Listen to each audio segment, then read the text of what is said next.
Simi, thank you very, very much. Well, good morning or good afternoon, or if it's evening, good evening to all of you, ladies and gentlemen. Thank you very, very much. I am very excited you're here, and here's my promise to you. My promise is I'm going to give you some time back. I won't take an hour. My promise is I'm not going to, do the heavy sales pitch because it's never effective. I can promise you that in my 20 or 30 years of presenting and talking about technologies and architectures, I've never ever once had anybody rush the stage or email me with an attachment called a purchase order. So for that, my hope is not to come off and try to sell you anything. What I'm hoping I can get you to do is just, I want to provoke some thoughts. I want to provoke, if we need things to change, sometimes we need to look at them differently in order to really affect the change. And I'm going to hope at the conclusion, some of you, most of you are going to say, hey, I want to know more about that story. I want to know more about that proposition he was talking about. And what is it? So what I'm asking you to do, in fact, is consider strengthening your overall security architecture and posture by consolidating. Now just give it a thought for a second. I mean, we're pretty caught up in buying the next cool new flashy thing. I sold fishing tackle and knives a long time ago, and man, I'm telling you, security buyers sometimes are like fishermen. They see the cool new color, the cool new flash, the really great new wobbler, and boy, that's going to catch the fish. And what they end up just having is a whole bunch of different lures that they always end up going back to the good old steady Eddie that catches fish. We need to really step back and give pause and consider what we're doing and ask ourselves, with each step forward, am I in fact truly strengthening, bolstering, harmonizing, holistically bringing together my architecture, or am I just further fragmenting it? So, we're going to talk about trends. We're going to talk about challenges. I'm going to tell some stories because I'm a storyteller, and I hope you don't mind. And then I'm going to ask you not to get all down into the weeds, but in fact, I'm going to ask you to step back. Step back and look more holistically at what it is we're trying to accomplish. And then finally, maybe some considerations for what we consider the new best practice for how we can actually strengthen our environment. So, trends, what's going on? Okay, it's story time now, and so I'm going to ask all of you, ladies and gentlemen, just for a second. I don't know how long you've been in the biz, but I've been around for a while. And I remember when the environment that we secured, in fact, was unique to our own. It was IPX or Banyan or TCP/IP or Apple Talk. IPX, can't forget that, right? I mean, it was all these different protocols. That first was the wave of connectivity. And so securing those was much different, much easier, much simpler. But then all of a sudden, one day, we standardized on the internet. We standardized on TCP/IP, and it was a game changer. Because all of us looked around and we realized, hey, I'm not in my own lake, my own pond. I'm actually in the same ocean with you and every other friend and foe. And this was when the bubble took off, when firewalls just exploded, and when Checkpoint became the dominant firewall provider in the market. And you all know we have the patent on stateful inspection. We just don't enforce it. But it's us that really kind of started this whole thing, right? Now I have to remind everyone, just a little pause, we're software, not hardware. We have no hardware dependency. Can't stress that enough. If I need to go back through that discussion, I'll just bring you to IBM and Microsoft. So it's really important to appreciate the flexibility and agility a software architecture does enable, especially as we have become so standardized. All right. So now everybody's getting firewalls. I mean, it was crazy, crazy times. And the fact is, I would have loved to have done a lot more on that box than just firewall, but Moore's Law kept me from doing it. So we had other solutions that popped up. But for the most part, we protected the network and we managed that environment. And then there was some endpoint software that really hadn't even evolved to enterprise level management too well. And all of that now has changed, and as time has evolved, we've certainly seen the consolidation, but that consolidation's really taken place. Now I can do all those things on a single next-gen gateway box, but we've also got a drastically different environment today. Because back then, 24/7, 365, that is not how security was. Security was Monday through Friday, 8 to 5. And the only people that were really remotely connecting were the guys that were fixing the website, because that was probably where there was a problem. Or gals, I should say, right? I mean, it was a different world. And over the course of the last 2 decades, things have drastically changed. We all walk around with computers. We call them phones, but they're computers. The first Macintosh I sold to Weyerhaeuser and to Alaska Airlines back in the mid-'80s, it had 512K of RAM. Mine right here has 128 gigabytes. I mean, it's just kooky. We need to remember the words we use matter. And so we're all connected. No wires required. And oh, by the way, every one of us want to depreciate, every one of us want to maximize the utilization of the technology and investments that we've made over the course of the last several years. And so what you have is this exponentially growing attack surface, because everything's connected, and we have to look at it holistically, because the fact of the matter is, if somebody breaks into your phone, it's not because they want your contact list, right? There's an ultimate goal that isn't your phone. It's always swimming upstream.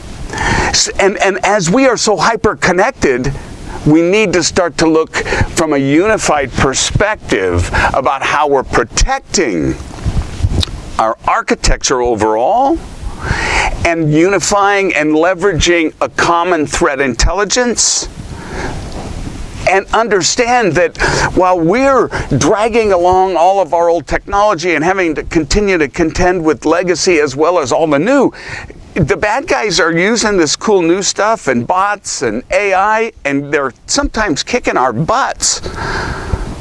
And all the while, we're getting told we have less money to do it, all the things that we need to do. And security today, ladies and gentlemen, is 24/7, 365 on every single device, including all of the IoT.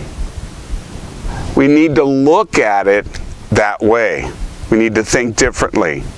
Now, if I was sitting up in that really high chair, calling Wimbledon, it would not be love in this long match that we have with the hackers. It would definitely be out. Advantage hacker, because they don't have all of the old legacy technology, because they don't have to worry about being right every single time.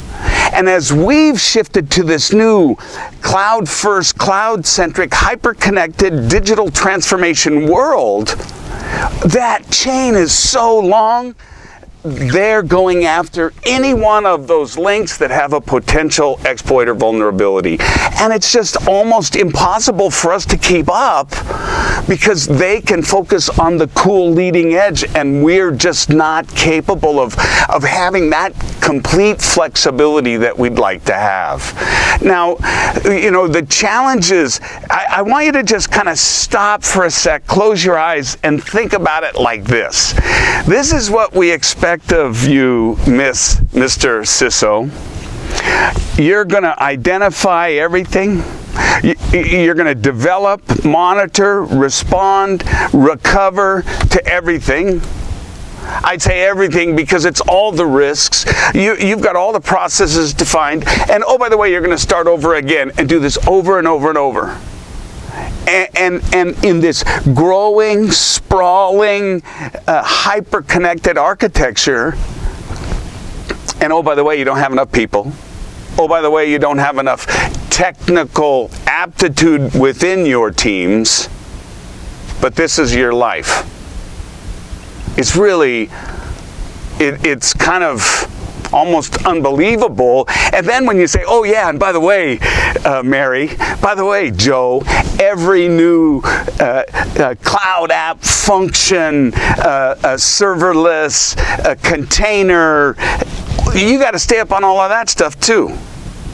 There's so much moving technology. I heard I think it was yesterday on the news that the duration that someone is, or a company's in the S&P 500, it used to be like 50 and 60 and whatever years. Now it's getting down, it's like 30, 20 years. This is evidence of how fast everything is moving. And the bad guys are using all the cool new stuff against us. And we need to look at this differently. Because what we continue to do is like that fisherman, man. We're going to go buy that next new shiny wobbler or lure, that one that the guy told me he caught the lunker on. And we're just kind of squirrel, distracted. And think about it. When you're using so many different interfaces, so many different environments, you are bound to make a mistake. I'm a human. I just can't believe anybody would expect everybody to get oh shoot, I thought I was in the SIM UI. Oh shoot, I thought I was in. That is definitely a problem. And the data bears out that this is what's going on. And oh, by the way, when I was first evangelizing for Checkpoint, came to them through an acquisition in 1998, they had 400 employees. 419. And the number of vendors on the market from a security perspective, I think it was like in the hundreds. Now we're in the thousands. And this is one of the distractions because we get myopic and we don't step back and we don't remember to look at our entire environment overall from an architectural perspective. So what I'm sharing, what I'm talking about is not, Checkpoint up on its stool saying, do it my way. The data bears this out. Okay, so we did an exhaustive survey. We didn't, but we had it commissioned to talk to security experts, just like all of you, global CISOs with large, medium, moderate-sized organizations, and what they're contending with today. And the data is startling, and I want to share it with you. First and foremost, this is like, thank you, Captain Obvious. 91 are nearly everyone's saying, yeah, they're much more sophisticated. The attacks are more sophisticated. Why? Because the technology is getting more sophisticated and we're so hyper-connected, we're able to start to put all these things together. They're using it against us. Bots, AI.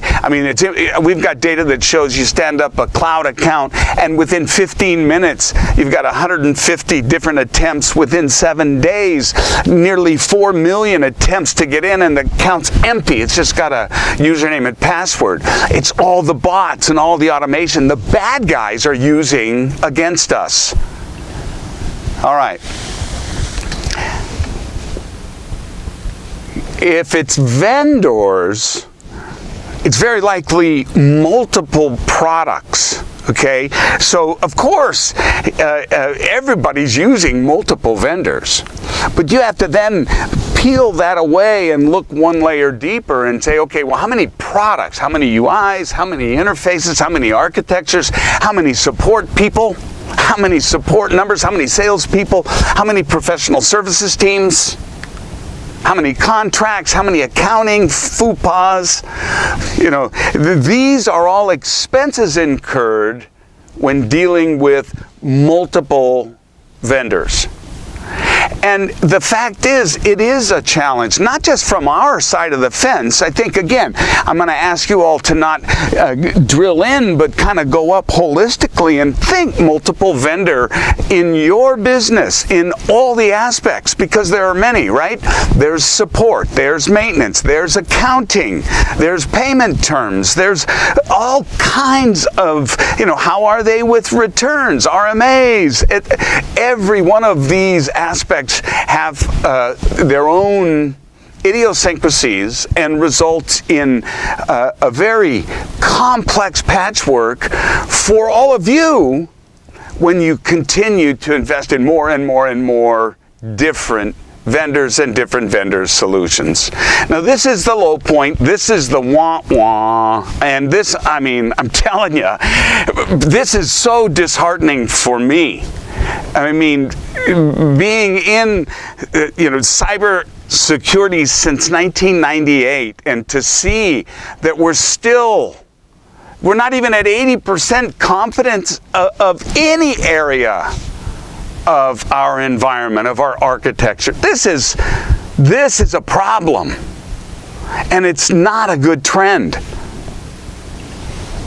But there's a shining light, and it's not an oncoming train. And we really believe more and more CISOs are really seeing this.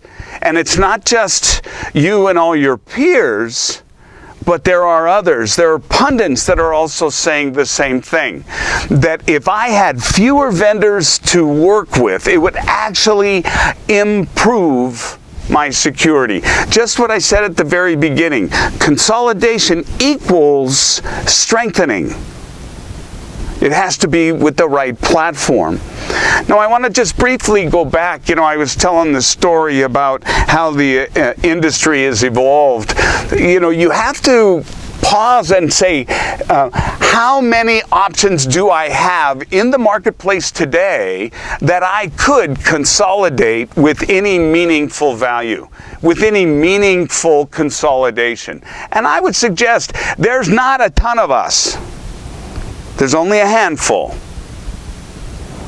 And I think the fact that, you know, I already mentioned software only is a key. But now you're starting to get the idea of, okay, well, geez, I got to pare down. It's very likely one of the vendors you have, but you very likely haven't considered this type of consolidation. So when you look at the number of vendors that you could consolidate, this is where I'm going to suggest they're all horses of very similar colors, and you have to change what we're looking at and measuring to really see the significant benefit of unifying your architecture with something that allows you to consolidate it across a broad range of your environment. Because what it allows is to address these risks of, you know, this is one of the big challenges, you know, America especially, you know, the long tail that we continue to want to drag along.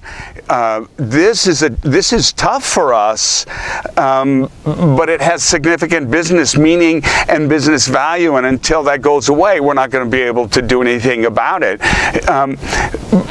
But this diametrically opposed force is the speed and pace at which Moore's law is continuing to just race, and the new technologies and evolutions that are coming out, you know, it's broadening the gap.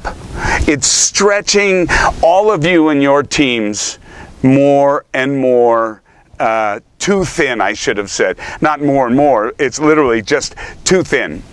And we all have heard this data. I don't need to go into not enough people getting trained and coming into the workforce. This also includes, from a monetary perspective, the investments, because each time you have to go back to the well for that next new shiny lure, it gets difficult. And then finally, when you step back, those budget constraints, as I mentioned, it's all together. It's all of these that you need to consider. How can I address these by consolidating?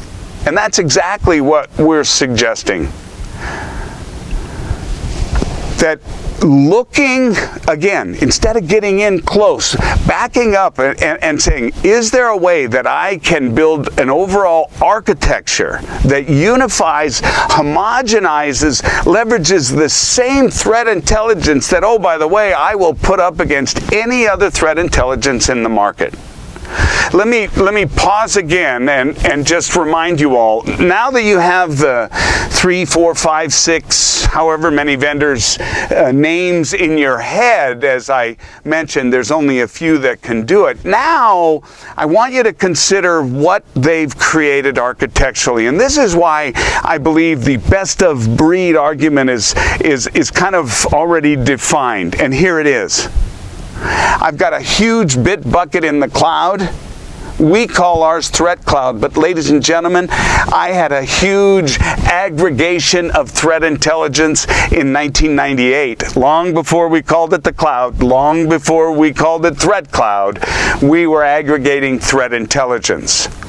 We were doing it how it is done today by everyone. Aggregate that threat intelligence into a big bit bucket in the cloud. And every vendor claims the same, 120 billion, 100 billion, 80 billion. Listen, I've done some research, and I can tell you the delta between any of those main vendors that you can even consider to consolidate, the delta in the threat data, the raw material that's collected, it's maybe 10%. And I've talked to Oded, the leader of our research. I mean, this isn't just pulling out of my butt. It's true. Because you know and I know every vendor does the same thing. They subscribe to every feed. They have every source of incidents of compromise known to man that they're collecting all of this data in, and based on what they call an incident of compromise means it goes from 80 to 120 billion a day. So I kind of settle down and just say, hey, let's call it 100 billion a day. That's what they're all doing. Suck it up. So the measurement shouldn't be, hey, who has the best threat intelligence raw material? It really should be measured on who can collect all of that data, do what they do their magic, and regurgitate the results back to their infrastructure, fastest, most accurate, with the highest efficacy. That should be the measurement. And that's where Threat Cloud and Checkpoint's Infinity architecture will prevail. Because it's a prevention-first model. Ladies and gentlemen, I'm going to tell you all, even if you don't want to do Infinity, if you are not using sandboxing and sandbox technologies today, you're flirting with disaster. Because there's so many new technologies we've been talking about that the bad guys are using to build exploits you've never seen before. And if you've never seen it before, it's virtually impossible to stop. I don't care who you are. That's why the focus has to be on how do we stop that stuff that we've never seen. And because Checkpoint puts prevention first and always has, it's a key part of our architecture. But I got to tell you, I use it every day, and I forget that I have it. But I know that the files are getting screened, that my communications and data is first going into a safe place to make sure someone's not sending a bad attachment or a phishing link or something. So it really is, because I want to, I told this story yesterday. So let's pretend this is before any of us have any connectivity or but we have a huge 50-acre ranch with a fence around it. That's our network. And we're going to focus on detection. And that's okay. Because as soon as someone or something climbs the fence, I get detected, and I got plenty of time to let the dogs out to go and send security. But I'm now going to ask, is there anybody here that can outrun the microprocessor? Is there anybody that can respond faster than your RAM? I mean, of course not. And this is why you have to focus on prevention first. Otherwise, it shouldn't be called detection. It should be called cleanup. It just makes no sense. And of course, you need to automate. Of course, you need planning, all of these components. But as I said to you earlier, I want you to step back and look holistically at this so that we can ultimately arrive at reducing your total cost of ownership, at reducing the number of interfaces, vendors, phone numbers, support emails you have to remember, and actually strengthening your posture. It's kind of a novel thought, but certainly not one that we have been on. But this is precisely what we've architected with our Infinity architecture. Check the data, NSS Labs and the others. And here's what I'm going to stress to you again. I promise you, every one of my solutions, there's bound to be a cool, sexy, flashing wobbler on another solution that I don't have. But I want you to pause and really say, is that really going to catch fish for me? Is that really going to be effective for reducing my overall costs and homogenizing my environment? Or am I only going to exacerbate what I'm trying to heal? Listen, Infinity architecture is broad. We're not talking, pick one from each category. This is an architecture and a business model that says you now can benefit from the threat intelligence that we homogenize, leveraging more than some 60 different engines investigating in our research. You get the benefit of that not just for your network or gateway, not just for your cloud, not just for your mobile, not just for the tablets and phones, everything. Oh, your network, your data centers, your remote offices, your IoT, desktops, laptops, cloud, and oh, by the way, ladies and gentlemen, these are expanding. These are like our universe. They're truly expanding. We're adding new technologies all the time. And under the Infinity model, what's so wonderful about it is you get the benefit of this common central threat prevention architecture and an intelligence that you then get to share and evenly spread across that entire architecture. Unifying your threat posture, leveraging the tools to really give you complete visibility. All again, I'm going to say it again, best research on the planet, best threat intelligence on the planet, and I challenge anyone. And what we can demonstrably show you is lower cost of ownership, save money. Now, some of you are going, dude, I can't do this because you are Swiss cheese. There's still holes in your architecture. You can't solve it all. Ladies and gentlemen, you are spot on and you are correct. I cannot. But I'll guarantee you what I can do is I can deliver the highest level of efficacy in the areas that I do protect, and I'll save you money. I'll reduce your friction with vendors. I'll give you one big throat to choke, and I'll give you money back so you can invest it in those cool new shiny tools that we don't do.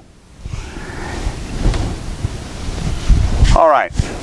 I told you it's not us, it's not just your peers. Gartner's been saying this now for going on a year. It's going to happen. So again, ladies and gentlemen, I want to ask all of you to just give pause.